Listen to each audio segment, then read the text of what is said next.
Olólùfẹ́ wa, ẹ káàbọ̀ sórí ẹ̀ka mọ́kàn. Orúkọ tèmi ni Ọ̀tẹ́gbẹ̀rún Mubarak. Gẹ́gẹ́ bẹ́ẹ̀ ṣe mọ̀, ní ẹ̀kọ́ wa tí ó kọjá, Indices ni àgbéyẹ̀wò, níbi tí a ti ń ṣàlàyé àwọn òfin tí ó rọ̀ mọ́, tá a ti ń ṣàlàyé ẹ̀ fún wa, tá a ti ń ṣàlàyé ẹ̀ fún wa yékéyéké. Fún ẹ̀kọ́ tèmi, nǹkan tí a máa gbé yẹ̀wò, a kàn máa ṣe question lórí indices tí a sì tún máa ṣàlàyé fún wa ní èdè Yorùbá tí ó dẹ̀ tún máa yé wa dáadáa yékéyéké. Ká tó wá lọ, ẹ bá wa lọ sísàlẹ̀ screen yìí, kẹ́ lọ bá wa tẹ subscribe button, kẹ́ lè bá máa rí àwọn fídíò wa ní gbogbo àtàbá ti gbé sí orí afẹ́fẹ́ YouTube, tí yóò sì tún máa yé wa yékéyéké, tá a sì tún máa ṣe àmúlò rẹ̀. Àwọn ibi tẹ́ tún lè tẹ̀lé wa lélẹ̀, a wà lórí YouTube, a wà lórí Instagram, a dẹ̀ wà lórí TikTok, a dẹ̀ tún wà lórí Facebook náà, kí ẹ máa tẹ̀lé wa kálọ. Question tí a máa gbé yẹ̀wò, òun náà ni a gbé síta yìí tí a máa ṣàlàyé fúnra wa. Ká tó wá lọ, jẹ́ sáré ṣàlàyé àwọn kan lórí question yìí. Tẹ́ bá wo question yìí, ẹ rí i pé eléyìí wọ́n kó sínú bracket ní 2a raised to power 3b bracket minus 2. Ẹ rí i pé minus 2 tó wà lókè yìí, gbogbo àwọn nọ́mbà tó wà ní bracket yìí, gbogbo wọn jọ ní minus 2 yìí. A jẹ́ pé gbogbo wọn tí wọ́n jọ ní minus 2, wọ́n máa gba minus 2, wọ́n ò gbà ní ẹyọ kọ̀ọ̀kan bí wọ́n ṣe wà. 2 yóò gba tiẹ̀, a yóò gba tiẹ̀, b yìí náà yóò gba tiẹ̀. Bẹ́ẹ̀ náà lélẹ̀, ẹ rí i pé 2 ló wà níta bracket. Gbogbo àwọn nọ́mbà tó wà ní bracket wọ́n jọ ní 2 yìí ni, gbogbo wọn ní ó gba 2 yẹn lẹ́yọ kọ̀ọ̀kan. Bẹ́ẹ̀ náà ni ab yìí tó gbé minus 3 sórí. Minus 3 yìí, gbogbo àwọn alphabet tó wà nínú b ni wọ́n jọ ní minus 3 yìí, wọ́n jọ gbà ní ẹyọ kọ̀ọ̀kan ni. Nǹkan tí a kọ́kọ́ ní ká ṣàlàyé fún wa lórí question náà nìyẹn. Question náà ni a ti kọ́ ẹ rí i pé a ti ṣàlàyé àwọn nǹkan fún wa lórí ẹ̀. Kí náà wà nìkan láwọ̀kọ́ táwa àkọ́kọ́ ṣe lórí question yìí, wọ́n ní apply exponent law, wípé ká apply law of indices, òun ni a fi ṣe àwọn question yìí. Tẹ́ bá wo aláwọ̀kọ́, a ti ní minus 2 yìí tó wà lókè, wípé wọ́n jọ ní gbogbo nọ́mbà náà ni, tí a sì máa ṣe bí a ṣe ṣàlàyé fún yín lẹ́ẹ̀kan. Kí náà wà nìkan láwọ̀kọ́ táwa àkọ́kọ́ ṣe, minus 2 yìí, 2 máa kọ́kọ́ gba tiẹ̀, 2 yìí òun ló ti gba tiẹ̀ yẹn. Ṣé wọn pé 2 yìí o, kì í kàn ṣe 2 lásán, 2 raised to power 1 ni. Tá bá wá ní minus 2 times 1 tí ó wà lórí 2 yìí, yóò wá jẹ́ minus 2, òun ni 2 raised to power 2 yìí. Tẹ́ bá wo a yìí, ó ti gbé 3 sórí. Kí wá la máa wá ṣe? A máa wá ní minus 2 tó wà lókè yìí o, times kí ni, times 3 tó wà lókè. Ó máa wá fún wa ní minus 6. 6 times 2, that is 6. Torí pé ó ní minus, ó máa wá jẹ́ minus 2 times 3, ó máa wá jẹ́ minus 6. Bẹ́ẹ̀ náà ni b yìí náà. Tẹ́ bá wo b yìí náà, òun náà ní 1, b raised to power 1 ni, but torí pé ó ti jẹ́ 1, àní kọ́. Yóò wá jẹ́ minus 2 times 1, ó máa wá fún wa ní minus 2, òun ló fi jẹ́ b raised to power minus 2. Bí a ṣe máa ń ṣe náà nìyẹn. Ẹ tún wá wo eléyìí náà, àti ní 2 yìí náà, gbogbo àwọn tó wà níbí náà ló máa gba tiwọn. Ó máa wá jẹ́ 3 raised to power 2, ẹ̀rí pé òun ti gba tiẹ̀. 2 times 1 nìyẹn. Ṣé àwọn pé 3 yìí, 3 raised to power 1 nìyẹn. 2 times 1, ó máa wá jẹ́ 3 raised to power 2. 2 times 1, 2 náà nìyẹn. A yìí náà, òun náà ní ẹ̀kan, but a mọ̀ pé 1 wà lórí ẹ̀. 2 times 1, 2 náà nìyẹn, a raised to power 2. B yìí, ẹ rí pé òun ní 4 tiẹ̀. Kí ló máa wá jẹ́? Yóò wá jẹ́ 2 times 4, yóò wá jẹ́ 8, ó wá jẹ́ b raised to power 8. Ẹ rí pé a ti fọ́ wọn sí wẹ́wẹ́, a ti fi multiplication náà ni ó wà láàrin wọn, but torí pé a fẹ́ fọ́ sí wẹ́wẹ́ ló jẹ́ ká fọ́ tiwa báyìí. Eléyìí náà, ab yìí ṣàn pé a times b náà ni, òun náà lélẹ̀. Torí pé minus 3 yìí tó wà lókè, gbogbo wọn ló máa gba tiwọn. Minus 3 ó máa wá jẹ́ minus 3 times 1, a raised to power 1 ní aláwọ̀kọ́. Minus 3 times 1, kí ló máa wá fún wa? Ó máa wá fún wa ní minus 3, òun la kọ yìí. B yìí náà, nǹkan kan náà ni, minus 3 times 1, b raised to power 1, ó máa wá fún wa ní b raised to power minus 3, òun náà ni bá ṣe gẹ́ẹ̀tì ìyẹn nìyẹn. Náà wà ní step ẹlẹ́ẹ̀kejì tí a tún wá ṣe, òun náà lélẹ̀. Wọ́n ní open up parenthesis and connect the like times, wípé a máa ṣí bracket yẹn.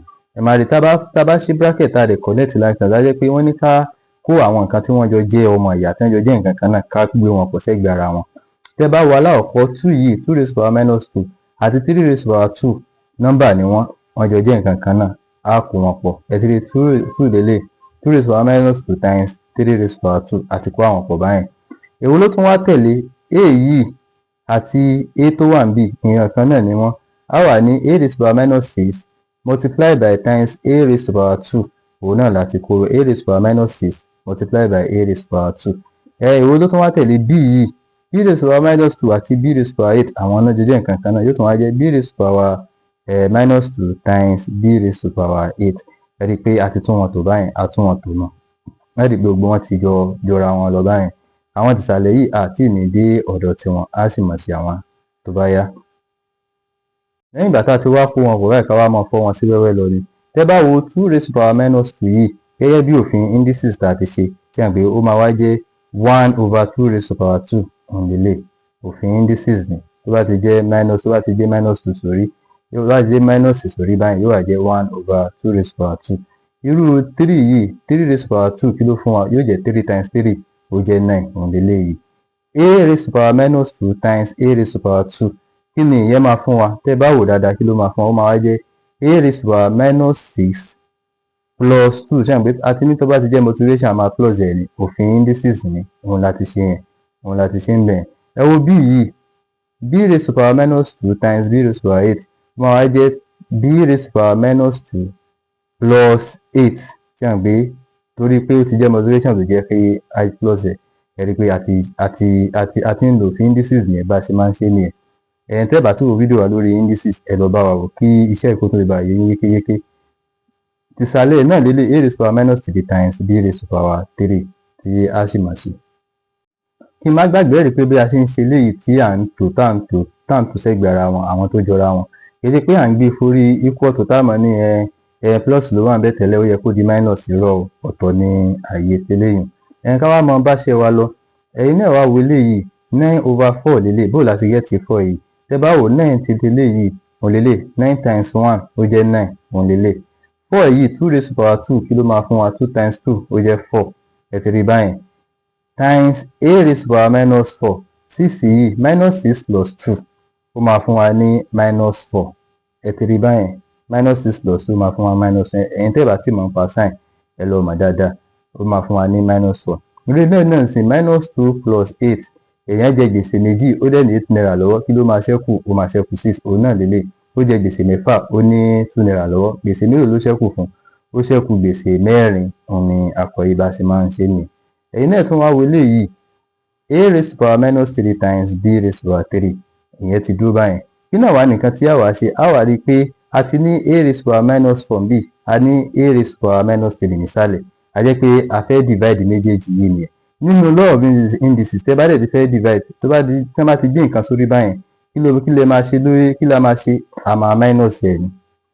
A raised to the power minus 4 divided by A raised to the power minus 3. Òun la kọ yìí, A raised to the power minus 4 divided by A raised to the power minus 3. A kọ síta kó lè bá yé wa ni.